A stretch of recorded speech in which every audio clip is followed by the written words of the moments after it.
Hello and welcome to Nature Connections. I'm Camille and I'm a designer and the founder of Project Roots, which is an art and lifestyle brand. So thanks to everyone who's watching or listening to this video. With Nature Connections, we give you refreshing and inspiring thoughts and tips to bring nature into your life and into your home. We hear the stories of people from all paths of life, but who have one thing in common, which is that they help us to connect with nature and live a more rooted life. So in today's episode, I'll be speaking with Costanza Giannoni. Hi, Costanza, and thanks so much for joining me today from Dublin. Hello, Camille. Thanks a lot for hosting today. And it's a real honor to be here with you today to talk about this important topic. Thank you so much. It's a pleasure. Costanza, so a bit more about Costanza. She's a holistic well-being consultant for mothers. So all the mothers listening, open your ears and hear all her wise thoughts. So as part of this journey, she's trained in Reiki and also has explored her own connection to nature. So I actually met Costanza last week after we connected on LinkedIn because of our both of our previous Google backgrounds. And she was sharing so much about her explorations of connecting to nature as a mother and in general in her life that I just had to press pause and say, okay, let's record an episode together so we can share this more widely and go deeper into continuing our conversation, basically. Costanza, if you could please start by introducing yourself, telling us what you do and sort of how you've journeyed to where you are now. Absolutely. Thank you, Camille, first of all. And as I said, I think we found many connections when we were talking last week. So this feels like a very natural, step for us to connect even better and to share this passion that we have, I feel. And as you said, I'm a holistic well-being consultant for mothers. So I'm a yoga and Reiki certified teacher, but also, as you shared already, like I have a long background in the tech industry. I worked for Google personally for 10 years, similar time, I believe.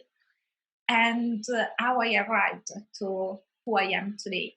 So basically, my journey into the area of holistic well-being started in 2013.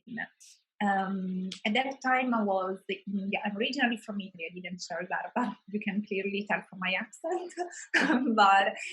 So I'm originally from Italy. Then in 2011, I actually moved to Dublin, and even before, in 2010, I moved to Dublin, and I was doing a master's here. And then in 2011, I started to work for Google. In 2013, through Google, actually, I was in India and I was volunteering doing work for two NGOs, one for women rights and another one for in an orphanage. So really working with kids. And I guess that for me was the turning point, like something really deep happened, and I started to explore more like energy disciplines, practices such as Reiki. I actually started with Reiki this journey. And then the world of holistic well-being is beautiful, and more you try to learn, the more you find. So from Reiki, then I was looking at mindfulness, yoga, and all its 8 limbs, because my studies are actually in Ashtanga yoga, and then breath work, which is very related to yoga.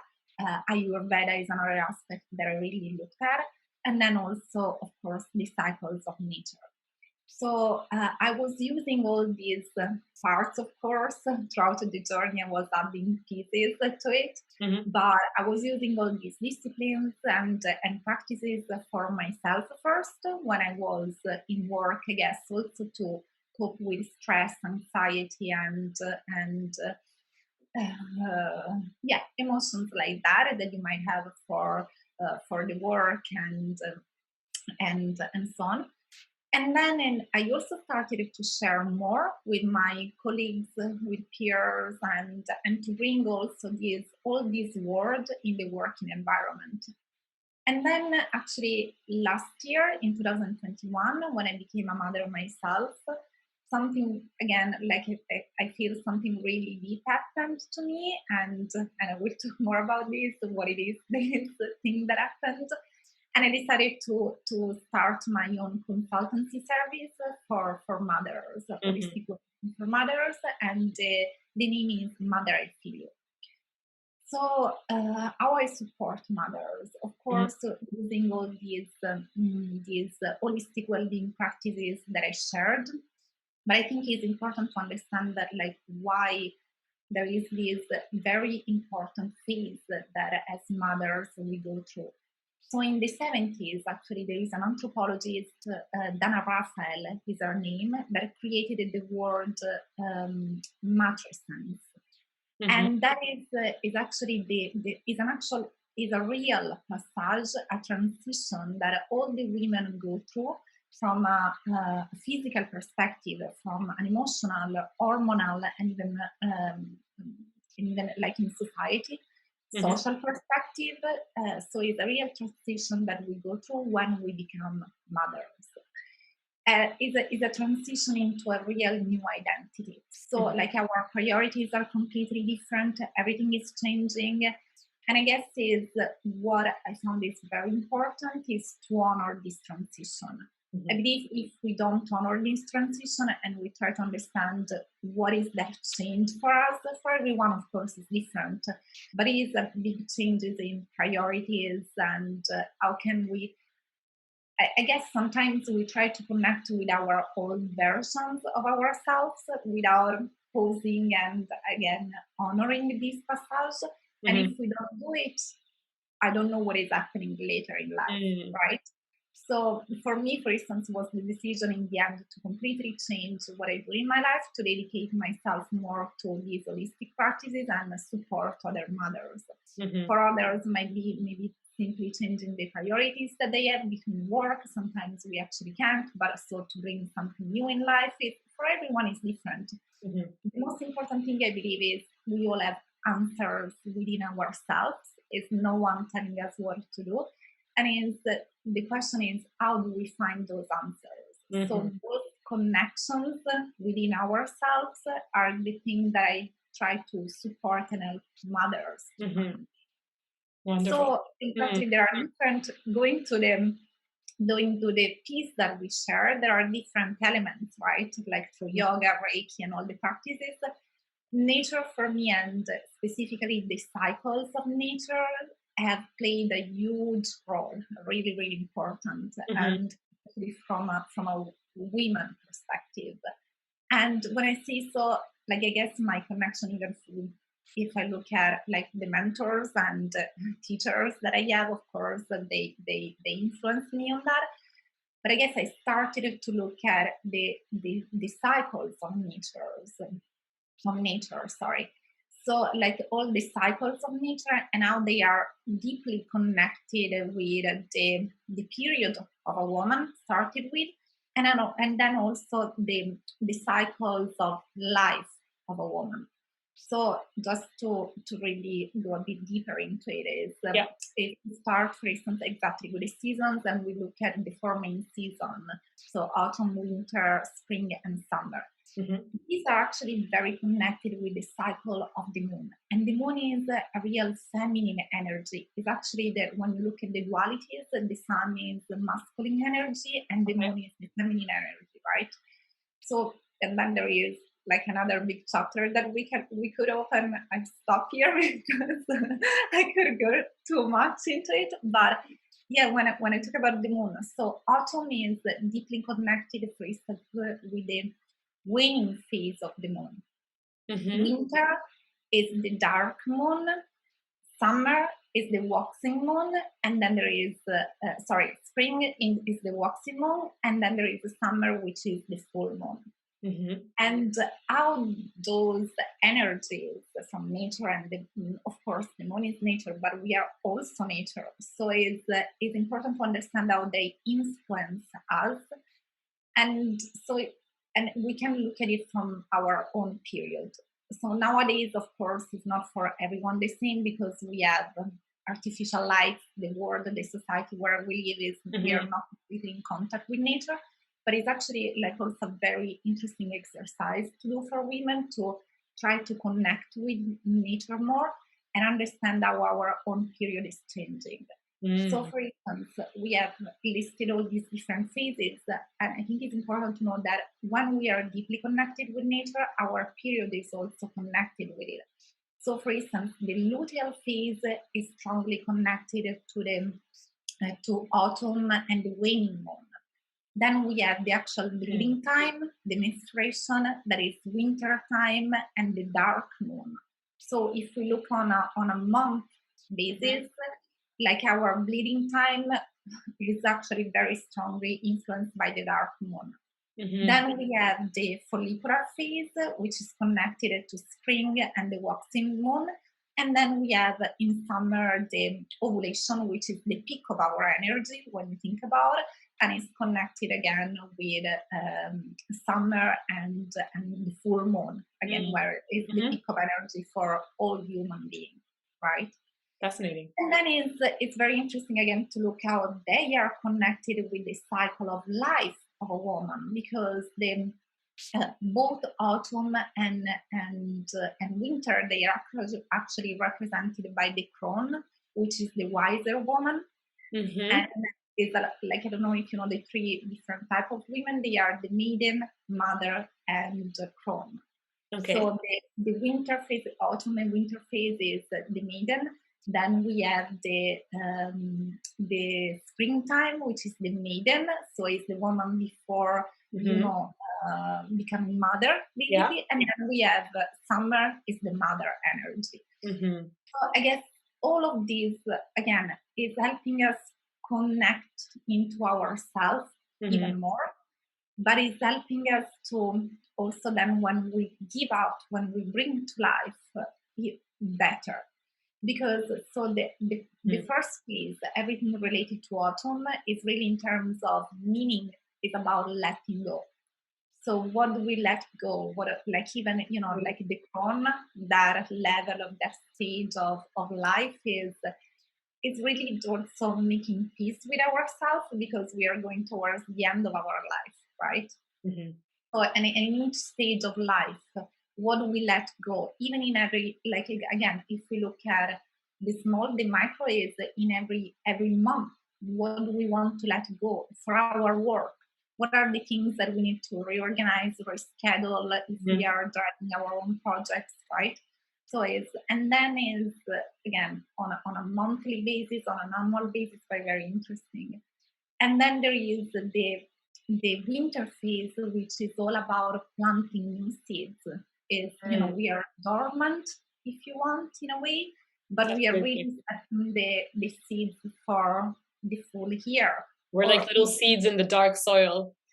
exactly, and that I think is an actual phase that nowadays again because we live in this very action-oriented society, which is very masculine energy type of society. We don't take the time to honor our period, our bleeding time, but if we do, it's very powerful. Mm. Also, plant seeds, those seeds on a monthly basis to understand how Mm. they will grow then later, right? So And then interesting. again, there is the spring, which is all about bringing life, and the summer, which is a big time of transition between the dualities of the moon, the dualities of moon and sun, and winter and summer transitioning from this life which is outward towards more the inwards that is starting with the autumn. So Mhm. it's yeah, I guess that is like a big a big connection Yeah. between nature and us, Mm.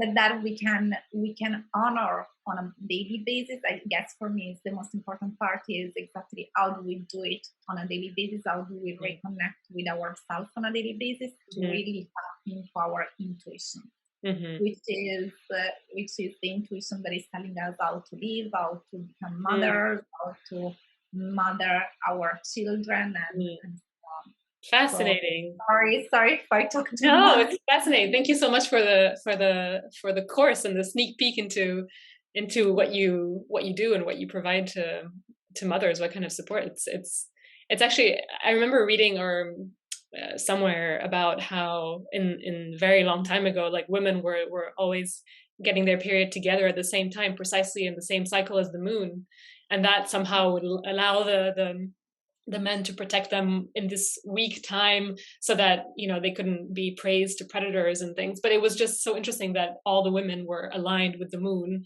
And now obviously, because of the daily, like you say, the lights, our lives that are much more disconnected from these natural cycles, like we have our period at different moments. But it's really yeah, empowering to reconnect to that energy, to this energy of the moon, and to link it to the seasons that are something real that we notice and that we live with. So yeah, thanks for sharing all this. Then I guess, like also for nature, I guess another important thing is that really honoring the changes. Nothing, Mm, sometimes the changes are bringing out so much, like we feel uncomfortable with change, but the mhm, change is everywhere. It's inside mhm, us. Nature is so it's just a phase, and I guess the most important thing is exactly what can we learn from that, and mm, how we bring those insights to the next cycle, to the next phase. So even absolutely. that, I guess, difference is that it's helping us support and transition and change Mhm. better. Fantastic. So if I take a little bit of a step back, or we've talked, like you've shared with us a lot about specifically like how nature comes into your practice and womanhood. Um, but in general, like what does it mean for you to connect to nature, and sort of what do you do for this? How do you live your life every day in a more nature connected way? Yeah, that's a beautiful question. Thanks for asking. So I guess is again also there. Um, I get to recognize the changes now that I'm a mother, and I have a very different time for myself and to reconnect with nature in the way that I wanted. But like starting from every day, I really try to, I guess, to associate that element of mindfulness with nature. So sometimes when I didn't have my son, I would spend weekends in nature in the forest. Is a really powerful way for me to re-energize. But then also I reflected on the thing that maybe exactly before, because of my different lifestyle, I could do it at the weekend. Now instead I have the opportunity to really reconnect with it on a daily basis in maybe, like less time. Sometimes I might be outdoor only for 15 minutes, 20 minutes, but I'm much more mindful of what I do and how I interact with nature. And I guess these days for me is really even a lot about educating my son to appreciate and connect with nature. So just Hmm. stopping and watching birds, watching out the flowers in this time of years are starting to come to life, and the very small things. Then there are many other practices that you can bring into your life, and I guess something that I've done personally, even when I was going through my pregnancy and with the birth of my son, is really looking at is one tree. So taking your one tree not too far from the house as your guide and observing this tree going throughout this season, taking one photo every season and Mm, observe change. And at the same time, this is something that my mentor actually told me. At the same time, is taking a photo of myself going through pregnancy and to motherhood and see how I'm changing according to nature. So I guess this is a beautiful exercise that like mm, mothers, but not only mothers, that can do to also reconnect even more with nature. Sometimes we feel, oh, I don't have the same energy of summer. That is completely normal. It's winter time, or like I don't feel mm, so energetic. That is completely normal if you are in a specific phase of your cycle. So I guess even honoring and putting more attention to these moments and these transitions, mm, nature can tell us a lot about it. So mm. that connection is so important. So I love these two, yeah, these two exercises you mentioned. So first of all, like finding a tree and and look at taking a photo of it each season. Um, it's yeah, it's a great idea. I generally take photos of trees at any trees and then at any season, across seasons. But that's a I'm great tip. actually surprised by that. How is it that Yeah. you don't take photos of trees? You said, I mean, I do take photos of trees. I okay, just, okay. I thought you yeah, said don't. no, I do take photos of trees, of course, like at every season, like all kinds of trees is what I mean. But I haven't taken one tree and looked at it at every, snapshot from the same place and really looked at the transition it went through. So that's a wonderful idea. And then this idea also of taking a photo of yourself at each season. Actually, I'm curious. What did you see any change, or looking back, was it more about the fact that you took that photo that made you like transition better into the different stages, or did you look at the photos and did you notice things about yourself that had changed? Very interesting question. So I guess is in terms of, so you can look at it from two different aspects. One is exactly like how do you see yourself different throughout the seasons in terms of really like even the color of your skin and the energy that you feel in your eyes, the light that you feel. And then I guess it's even more insightful if you really start to do your, what I was talking before about it, that daily connection, your daily Mm. practice to reconnect with your intuition, because that brings, it's kind of a healing process if you want. So it brings so much more energy, vitality. What is in Ayurveda is called ojas, which is your vitality really. And so you see that vitality increasing, so especially through the eyes and through your face. So it's very beautiful exercise too. Mm, great idea. And Mhm.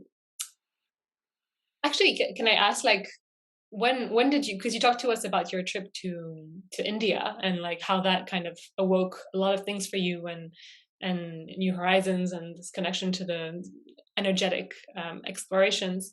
But when did you first discover the importance of nature in your life? When did you know that it was important to you? Was it that moment, or was it further in Mm, the past, or?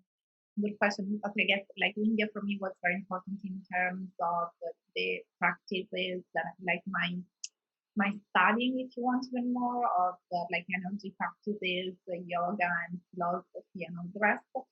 But I think nature has always been there. It's always been like a very, very meaningful part of my life. And I think it comes from my mom.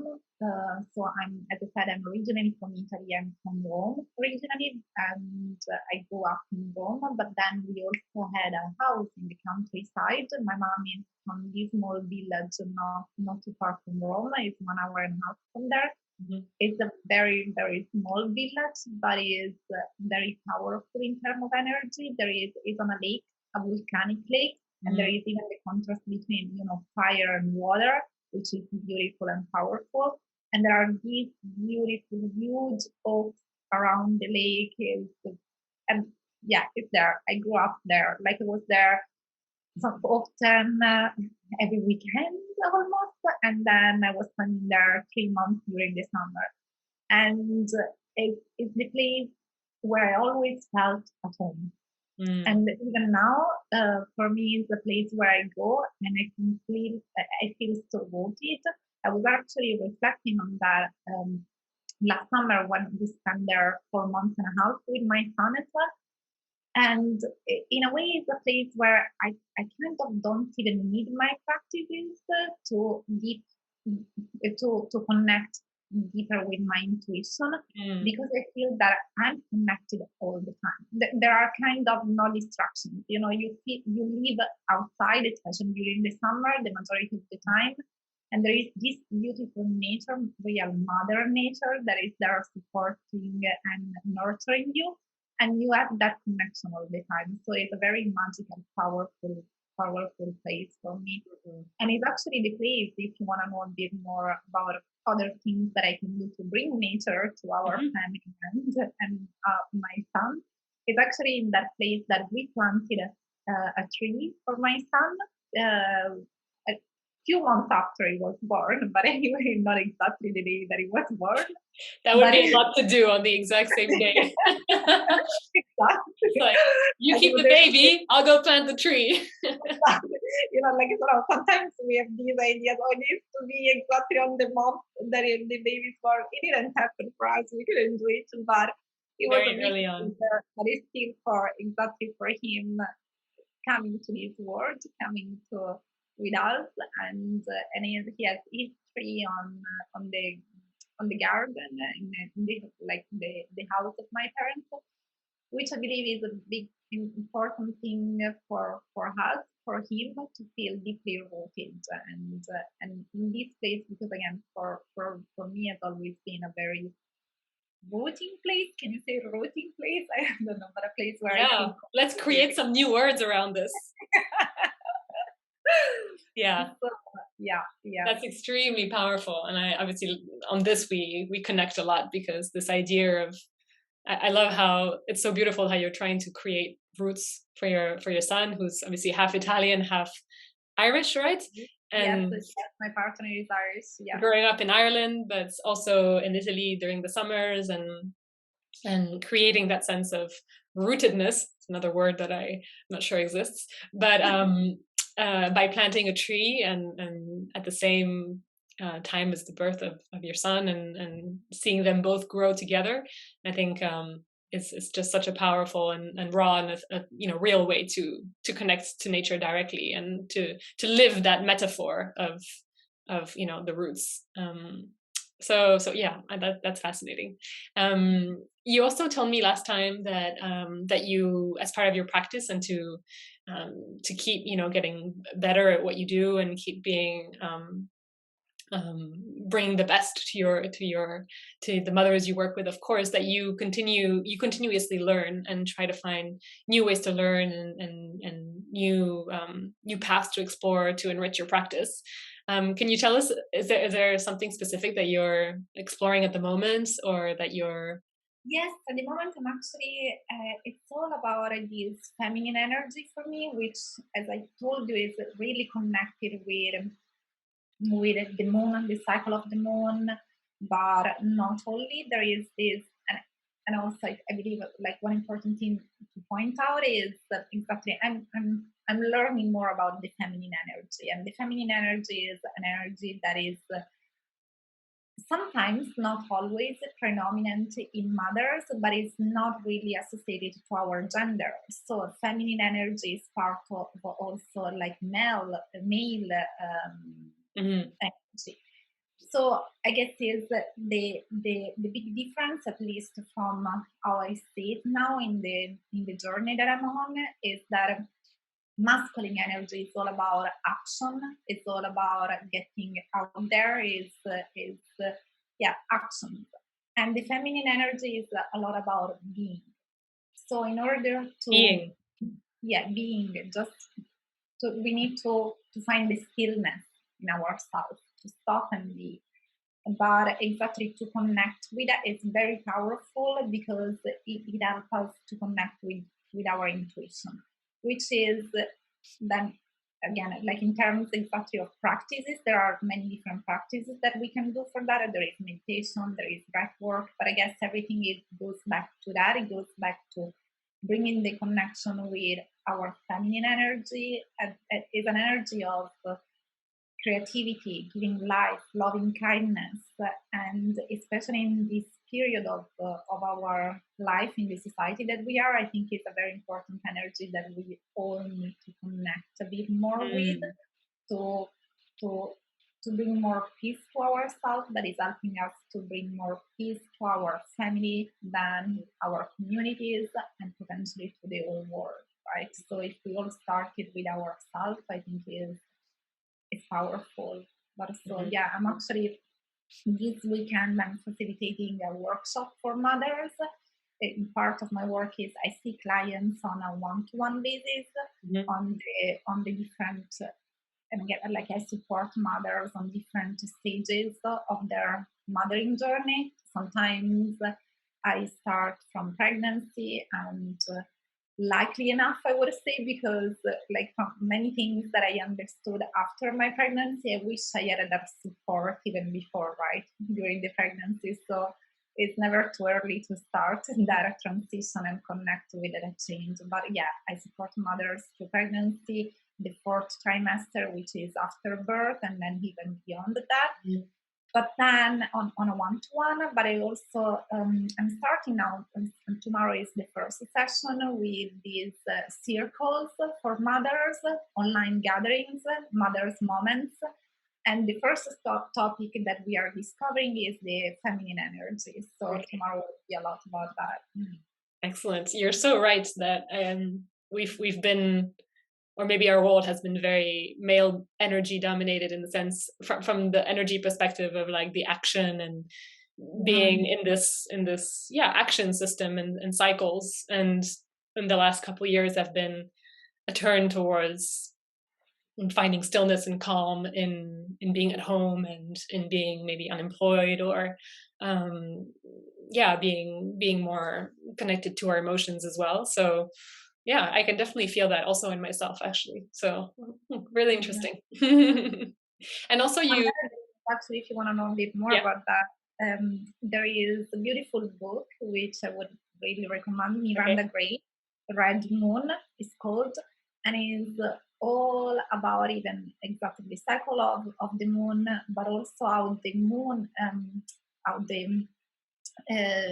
moon is bringing us that connection with the feminine energy, but how in this society we live in the masculine energy is because even if you look at the structure, so like the weeks are actually now designed on a sun month base. So we have 5 working days and weekends, rest weekends. That is a way of working that is ideal for men, not for women. As I was telling you before, for women, if we look at the moon cycle, on a Mhm. monthly basis, women have the capacity to work 4 weeks non-stop. We actually don't need rest weekends, but it would be ideal for women to stop instead during the time of their period and have 5 days of rest, again, to tap into their intuition, to really rest and reset. So for me, when I look at society in the future, is even will we ever arrive to that point? Will we ever arrive even like corporates Mm. or like the way how we work, how we live is?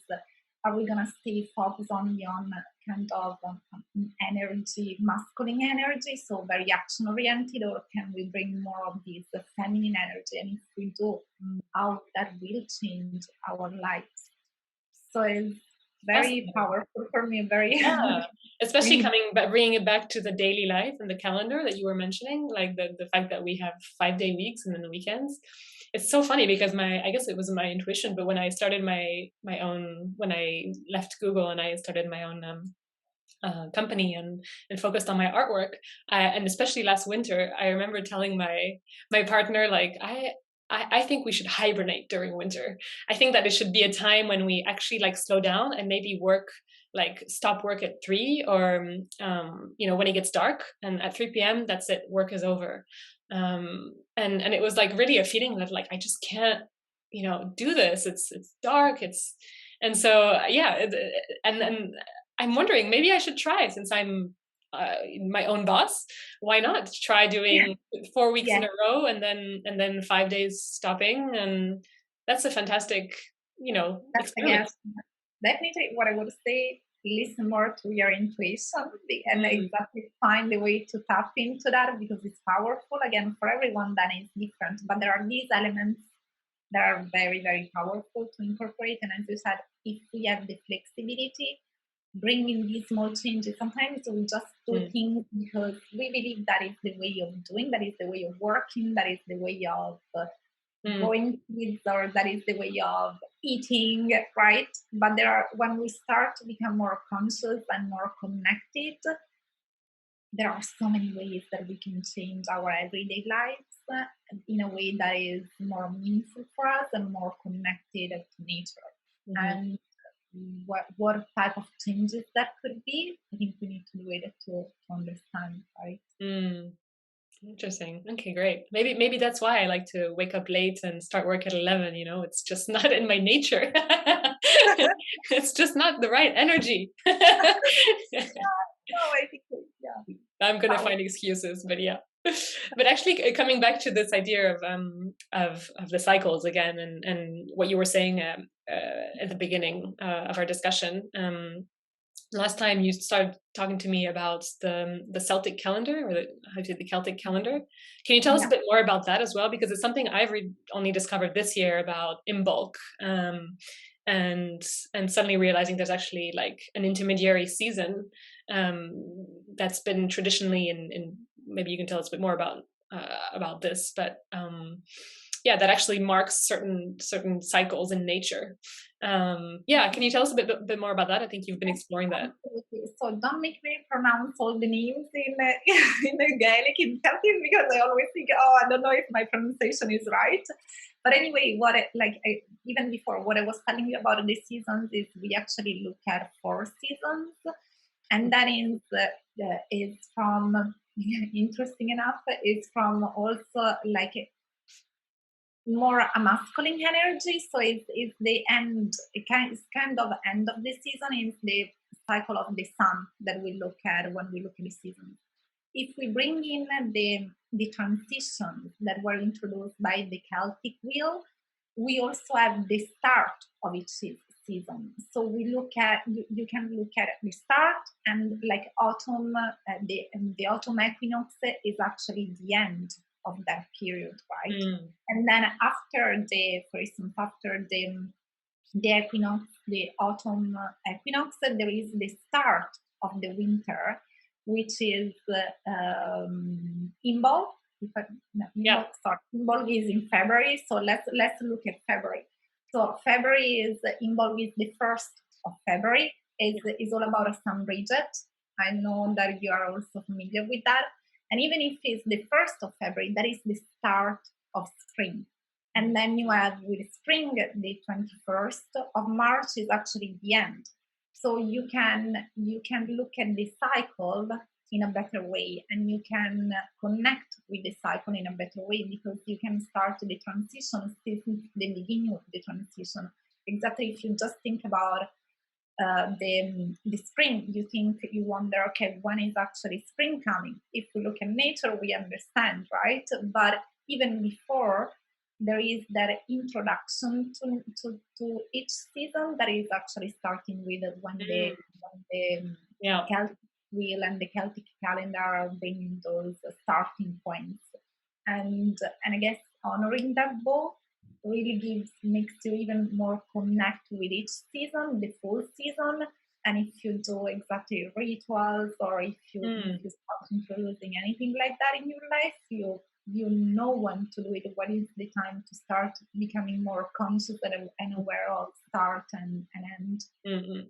Yeah, it's funny because it's the first year I discovered about Imbolc on the 1st of February, and it's also suddenly the first year that I realized that we can notice spring so early on. Like it always felt like February is like cold and snow, and I always associated it with winter. But then this year I've noticed like the tree buds are formed and they're ready to go, and all these little flowers that you would never really notice because they're kind of in the bushes or hidden away, like the snowdrops and those purple flowers. I don't know what they're called, but um yeah, and suddenly realizing we're like, yeah, the 10th of February, or that's when I was, noticing all this, and it's spring. Like it gives you a real sense of renewal and hope so early on in a month that normally would feel like it's winter and it's Yeah. gray and it's cold. So yeah, really something to connect with more deeply. That's fantastic. Thank you so much, Costanza. I have yeah, and maybe a question that kind of summarizes a bit what you said, and you can repeat some of the things that you've said. But I guess for everyone who's listening and for people in general, like what ideas can you share to that we can do in our daily lives to widely improve our sort of our well-being and feel more connected to nature? So if you've mentioned a few things, but I don't know if anything else comes up or if you want to repeat some of the things. Yeah, I think for me, at least, the most important thing, and what I'm trying also to guide women and mothers to do is really that daily self connection. And daily self connection is tapping into our intuition. There are many ways of doing it, and even many places of doing it, especially if you are completely new and you're starting from this journey. I guess, like for instance, introducing meditation in your life for someone might be very difficult if they are just starting. So doing it in nature is something that can really support us. Like just sitting, and it could just be like a walk that you take, and you sit if you can. Sometimes you can even just really walk actually, but and becoming, how do you start meditating when you walk? It's just becoming aware of what is around you, not being distracted by noise, not being distracted by your senses in terms of, I don't know, listening to podcasts or talking with other people. Go on your own, go out for a walk in nature, and start observing what is around you, as you were saying, right? There Mm. is everything already out there, many signs of spring. Sometimes we don't even notice, and we wait for whenever is the time to celebrate spring. Mm. It's there, it's happening every day. So that mindfulness, becoming aware of that, I believe it's very powerful. Mm. And there are other millions ways to connect with ourselves, but I believe the power is really doing it on a daily basis. Is that it's not the quantity, like it doesn't, at least for me that I'm doing now, it works much better not to do it just at the weekend, but really bring it five Mhm. 5 minutes, 10 minutes per day into our lives is life changing, I believe. Mm. Beautiful. Thanks for um, getting us thinking about that and how we can add that into our lives. Even if you go to the office, there's a little walk to the tube station or to the bus, Yeah. and you're going to cross some trees and like little flowers along the way. So it's Yeah, or put being mindful. more green in, like in your desk, really Mm. plant something that can help you to have that connection. Yeah. And when you need a break, just look at it or really look Mhm. outside the window, try to find that connection with nature. Mhm. Fascinating. Yeah, because I was reading this study from the Derby University and doing this course online, and there was a whole explanation of the fact that our connection to nature doesn't come from only just walking in nature. It's about noticing and being mindful of that walk. Because if you're on your phone walking in a forest, that won't make any difference. So this idea of really, like you saying, like connecting to nature by noticing it, looking, and just that is enough, and that'll bring joy to your life. So But or if you are a bit more experienced, say like you, mm, because I'm sure you have a deep connection with nature. Sometimes even deciding taking 2 hours of unstructured time in nature. So mm, even that for me is so powerful. Without, sometimes we said, okay, I'm going this weekend for that walk in that place. No plan. Just say, okay, I'm going there without knowing what I'm gonna do. But I like take 2 hours, you and nature, nothing else, and see what happens. mm. Love that. I will definitely try that. Mhm. Great, thank you so much, Costanza. I just have a last question that I always ask, which is, and maybe, well, we've talked about the tree that you've planted for your son, but is there a specific tree in your life that is particularly meaningful to you, or evokes a memory, or even just a type of tree, or anything Yeah, that comes up? beautiful question. I think for me, it's actually I was pondering of that when I was looking at your beautiful heart, and I think for me, it's the hope, and Oh, it's the hope because of it's so present in the way that I was telling you about before at the lake where I grew mm, up. So like oaks are very meaningful for me for many specific mm. things that I won't overshare. But yeah. Okay. Mhm. Fantastic. Love to hear that. Actually, I was drawing this And week. but I'm curious. May I ask you the same question? What is the tree that's meaningful to me? Yeah. That's a great question. I actually have it next to me here. For me, it's the frangipani tree. It's a type of tree that grows in Asia or in tropical countries in general. I know it from my time in Asia, and so the frangipani tree really connects me to my youth, my growing up in Singapore and traveling over Asia when I was young. And so it's a very flat, fragrant flower. And about 5 years ago now, I brought a little one back from Thailand, uprooted, that I planted when I got back to Dublin, and it has since grown and also flowered. So Oh, that's so beautiful. yeah, So it's powerful. become a bit of a problem now because it's so big and it's an actual tree, and because it's a tropical plant, like I don't really know where to plant it. But it seems like the Gulf Stream and maybe in north of France might be a good place. So for now, it's with us. But yeah, that's my special tree. Oh, beautiful, beautiful. But yeah, thanks Thank for you, sharing about the oak, because the oak is definitely, I also feel like this. Yeah, well, you have specifically the oaks around the lake in your family home. yeah, but I'm not sorry. I know that we Oh, too many questions, but I'm curious exactly because of you and the work, the beautiful work that you do. Do you see any specific meanings for the oak, or what is your experience for with oaks? I think I associate with oaks the feelings that I've heard or seen or um, and experienced myself. I guess it's a lot about this strong wisdom. I feel like because they're so old and they grow very old and they're very big and very tortuous and have all these different like dimensions and hidden areas that just feels like a whole, like, yeah, wisdom and ecosystem in itself.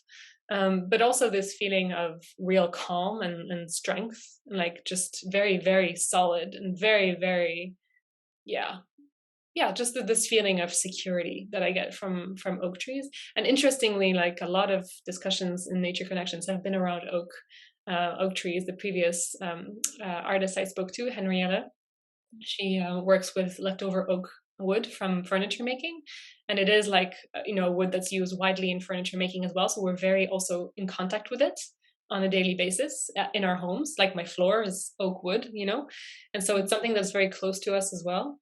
I also discovered that the oak tree, is the symbol of many countries. When I was looking for the tree for Ukraine, what is Ukraine's national tree? The oak tree is the national tree of many different countries, including the UK and the US. So it carries this feeling as well of just ancestral energy. And also I discovered that energy healers go and hug oak trees, south facing oak trees, to recharge their own energy to then heal Was people. specifically oak tree interesting? So that just in itself shows, the energy that the oak tree can bring. And just to finish off, I was this week making a bespoke drawing for a client who has a very moving story with an oak tree as well. It's tied to the birth of her little girl. On the day she was going to give birth, she went for a walk in the forest and sat below an oak tree, and without saying more detail, but there was a little sign that showed her that everything was going to be okay. It was her daughter, telling her at the bottom of this tree everything's going to be okay. And so yeah, and now you're telling me as well that the oak tree is also tied to your roots and to your family. So it's beautiful. There's a lot there. But yeah, thanks for asking me these questions. I think we're going to end here. Thank you so much, Costanza. It was so enlightening, and we learned so much from you. And I can't wait to Likewise. go back and take all these notes and reshare everything you've kindly told us about what you Thank do. you. And Thanks yeah, a lot for this opportunity and for this beautiful discussion. Thank you. great. Thank you, Costanza. Let's be in touch. Bye.